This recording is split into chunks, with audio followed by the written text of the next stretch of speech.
First Amendment Martyrs presents Dr. Laura Schlessinger. Recently, Dr. Laura contributed to the National Dialogue on Race with these carefully chosen words. Listen to a black comic and all you hear is... But instead of coming up with racial slurs of their own, her cowardly critics chose to attack Dr. Laura Schlessinger. As a result, she was forced to make this shocking announcement. I've made the decision not to do radio anymore. The reason is I want to regain my First Amendment rights. Yes, the First Amendment. It doesn't give you the right to go into a crowded theater and shout fire, or surely that shellfish has botulism, but it does give you the right to go into a crowded theater and shout.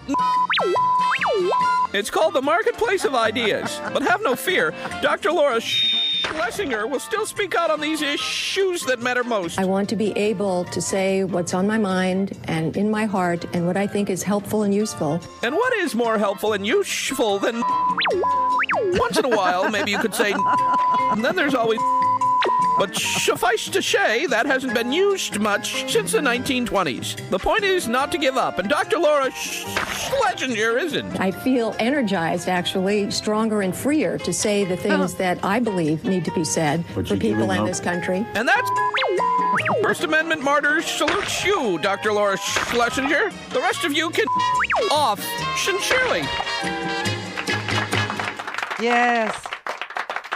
She feels, she actually said she lives her life in fear. Can you imagine what President Barack Obama has to deal with every single day? I mean, who ever thought that having the first black president, and of course, if he screws up really badly, he will be the first half-white president.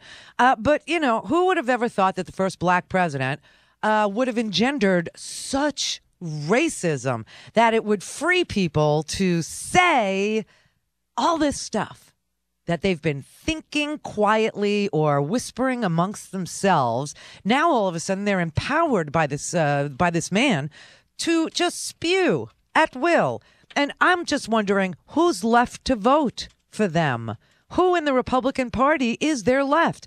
Of course, George Bush tried to reach out to Muslims. He tried to tell them that this wasn't a war against Islam, although he went to war in two Islamic states.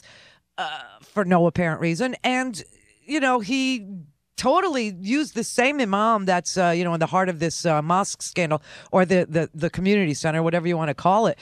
That same guy was on a State Department paid for, because now they're having this screaming that the State Department is paying for Imam Rauf to tour the Middle East. The State Department paid for Imam Rauf to tour the Middle East when Bush was president. But see, they only go halfway. They won't tell you the whole story. So that if you're going to hate this imam and you're going to hate the idea of you should know that Bush loved this guy, paid for him to go on a trip around the Middle East to promote American freedom for Islam, American tolerance for Islam, and freedom of religion in America for all religions, including Islam. I don't know why they won't tell you that part, but I find this fascinating. Anyway, so now there's no Muslim support for the Republicans because of all this bashing.